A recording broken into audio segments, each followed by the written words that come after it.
Hello, मी doctor Yogesh कलनपाड, त्वचारोगतज्ञ. तर उन्हाळ्यामध्ये माझ्याकडे नॉर्मली भरपूर पेशंट घामोळे घेऊन येतात.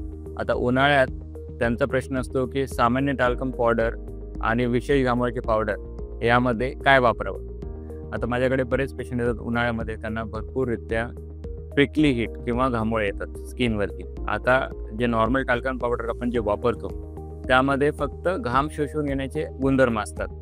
त्याच्यामध्ये घामोळ्यावरती कोणतीही क्रिया करणारे कोणतेही पदार्थ नसतात किंवा त्याच्यामध्ये थंडावा निर्माण करणारे कोणतेही गुणधर्म नसतात. याउलट ज्या विशेष टाल्कम पावडर असतात त्यामध्ये त्यांनी किंवा अजून थंडावा निर्माण करणारे किंवा जंतू विरुद्ध काम करणारे काही पदार्थ ॲड केलेले असतात, ते गुणधर्म ॲड केलेले असतात. आता या गुणधर्म आपण उपचार पद्धतीसाठी वापरतो.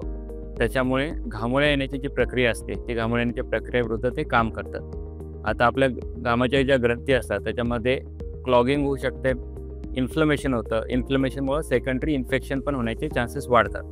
आता हे जे विशेष गुणधर्म असणारे पदार्थ असतात, जसं आपण बघतो नीम आणि तुळशी, हे विशेष घटक आहेत.